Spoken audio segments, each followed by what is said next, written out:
mobility, such as microtransit and shared autonomous vehicles, could actually have on cities and urban mobility, moving more people faster and cleaner. Our next guest actually founded a company to implement some of these innovative new ideas. In fact, he's really viewed as a visionary on the concept of shared mobility. So Daniel Ramot is co-founder and CEO of Via Transportation.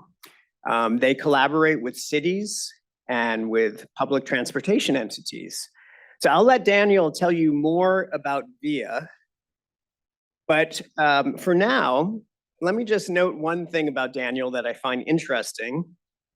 And I wish I could see you directly, Daniel, but I noted that you have a PhD in neuroscience from Stanford. And so I've got to say, this is really unusual. And I have a rather strange reaction to that, which is to say, wait a minute, aren't you too smart to be working in transportation? So tell us a little bit about what drew you into this field and what Via is all about. Thanks so much, John. Can you guys hear me okay? Yeah, we're going to boost up the volume just a hair, but yes, we can hear you. Thanks. Thanks very much for the introduction, and thanks for inviting me. My mother likes to say that with all the education I spent all these years getting, she doesn't understand why I'm a taxi dispatcher. And I try to tell her that I'm actually a bus dispatcher, and that's a very important thing to work on. So I'll try to answer in this presentation why I actually think what we're doing, maybe all of us together, why working on developing technology and better solutions for public transportation is important. It's an incredibly important topic. So I'll dive right in. I probably don't need to tell you guys that our system of transportation today is incredibly dependent on private cars, and that creates a large number of issues. And I'll just mention a few of them. Again, for this audience, none of this is going to be a surprise, but still maybe worth just reviewing. So number one, our reliance on private cars often means that there's a whole segment of population that has an incredibly hard time accessing job opportunities, educational opportunities, and healthcare. We did this analysis of Birmingham, Alabama. We use a tool called Remix a company we acquired. And this little icon is Jane. We drop her anywhere in the city on any census tract, and we try to analyze how far Jane can go in, say, 30 minutes or 45 minutes, what have you, using public transportation. What we saw was that using the existing bus system in Birmingham, Alabama, Jane could only access, and it doesn't this was across the whole city. This just shows one census tract. Could only access about 10% of the jobs across the city. So that's a significant limitation. Our reliance on private cars also has a tremendous impact on our built environment. These are two aerial photographs, one of Philadelphia and the other of Little Rock, Arkansas, where using purple or pink squares, we've highlighted all of the parking. And you can just see the amount of parking that we are dedicating to, the amount of land we're dedicating to parking in the United States. It's estimated that there's more land dedicated to housing cars than there is to housing people across the US. In addition, again, I don't need to tell you, transportation is the leading cause of greenhouse gas emissions, and private cars are the majority of that segment of emissions. And then lastly, and this is a point I think we all understand, but I'm not sure we fully internalize just how unsafe our transportation system is that is so dependent on private cars. We had nearly 43,000 deaths from motor vehicle crashes last year. Buses are so much safer on a per mile basis that if all those folks took a bus instead, we would have had fewer than 2,000 deaths. And as it turns out, commercial airlines, interestingly, are even further dramatically safer. So if everybody flew, which is obviously impossible, we'd have fewer than 70 deaths. But just to show that we are reliant on this incredibly unsafe system of transportation, we've just accepted it as a given. And what that creates is it means that our cities often look something like this. They're congested, they're dirty, they're unsafe, they're frankly unpleasant.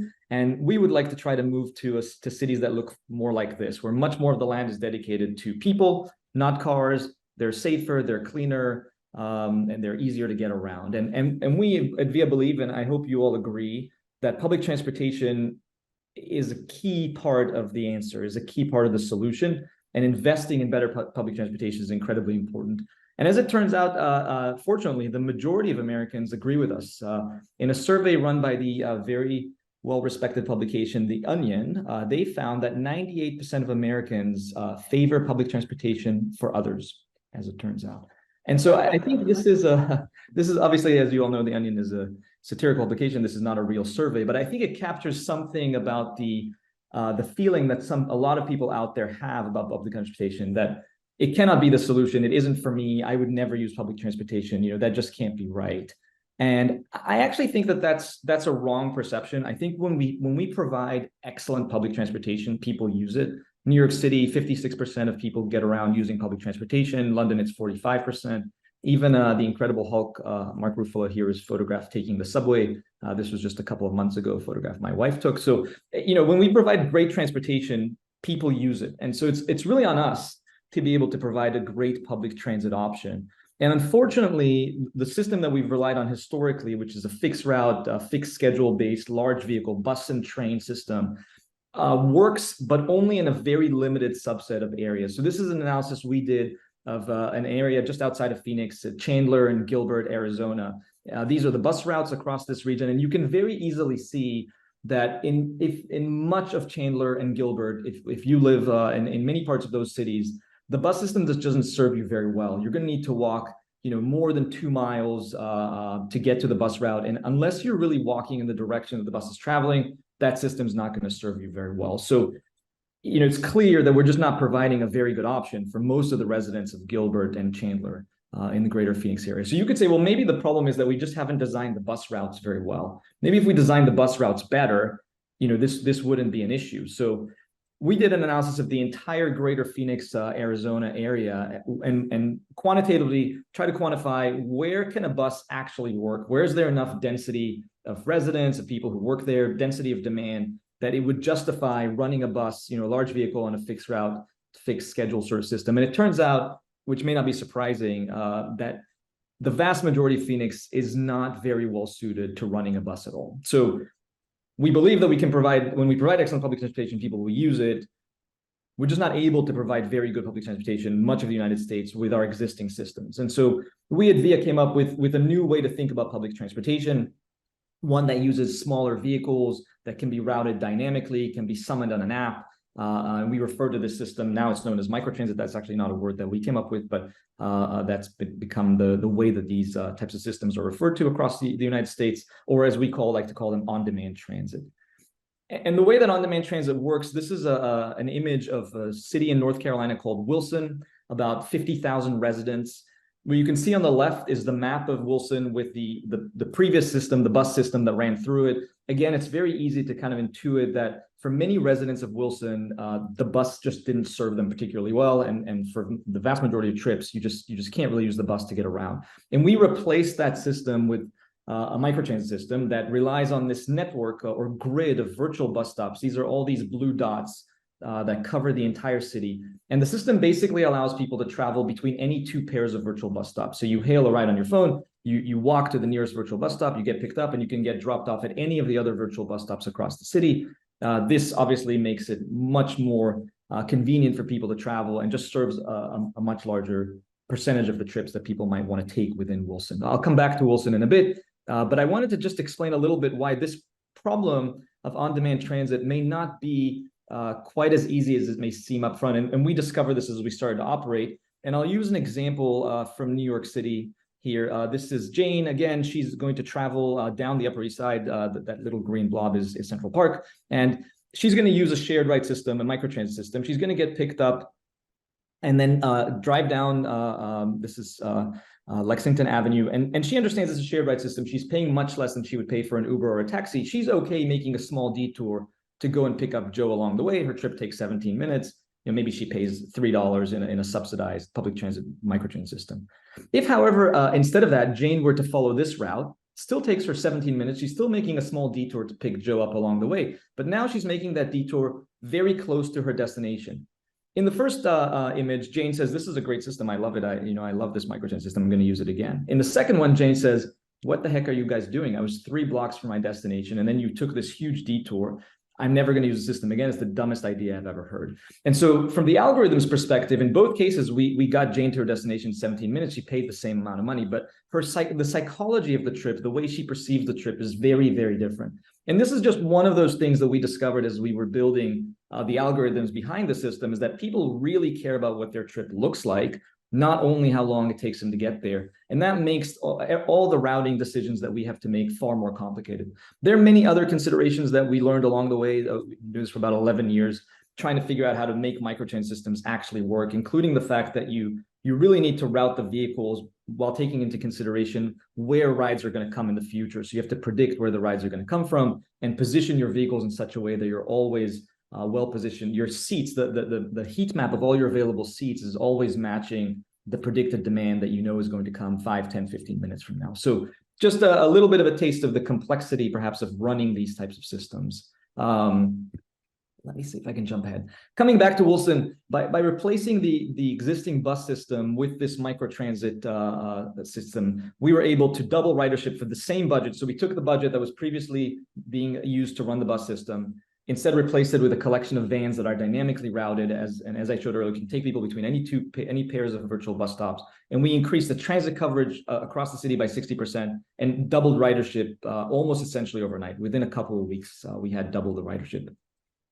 This is I hope this will play well, but let me know if it doesn't. But this is a short video from the mayor of Arlington City, a city of about 400,000 residents in Texas, now famous for the Texas Rangers who play there. But I'll play this. Busing can be obsolete for a city like us. We don't have the density to warrant big buses coming through our cities. But y'all fill that middle ground between the individual Uber, Lyft type stuff and the buses, and I love y'all. I wasn't so sure at first because it was something new, but I've come to love y'all. We love True Texas hospitality. Yeah, isn't that true? Mayor Ross is one of these converts. He really was not a believer in the beginning, but as we've been running the system in Arlington, Texas, I think it's very clear that that's an area where microtransit is far better suited to public transportation works far better in this way. We have many examples of places where we've replaced bus routes, underperforming, underutilized bus routes, or complemented them with a microtransit system where we've seen a significant decrease in the cost per trip that it costs the city or the transit agency to operate the service, significant increases in ridership, much better quality of service across the system, and that's what's driving this adoption. If we were to go back to Birmingham, Alabama, by launching a microtransit system in parallel with the bus system, so in this case it was an addition, we were able to increase access to jobs from 10% of the city, the jobs available in the city, to 90%, which is real impact in our mind. Just across the country where we've seen the systems go into place, we've gotten letters from folks who say, I wouldn't have my job, I wouldn't have my apartment without this service. This is the first time I've gotten out of my apartment in 3 years. We've seen services where nearly half of the riders are reporting gains in employment, reductions in emissions, and so forth. And we truly believe this is a solution for public transportation. We have over 300 of these services now deployed across the world. So this is not a new idea anymore. It's truly operating at scale across hundreds of cities in 40 different countries. And I think when I take a step back, what we're trying to do is build software and provide software that allows us to plan and operate better systems. This is not just about microtransit or just about bus systems, but about systems that integrate the two and create a holistic view of what is the right way to run a transit system in a city like Phoenix. What's the right combination of buses that run through parts of Phoenix where buses can serve the population well, and where do we want to provide a more dynamic service that then integrates with that bus system?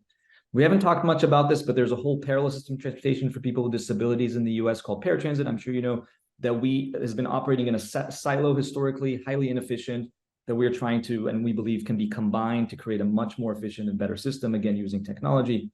And I won't speak about this, but we're also thinking about how do we reimagine the school bus transportation so it's much more modern and is changing. And so to wrap up there, this is the idea behind all this, is to plan the system, operate it, and then use the data to feed back and continuously improve. Super. Excellent. Daniel, thank you so much. And I'm so sorry you can't be with us live today. I know you have a personal commitment today.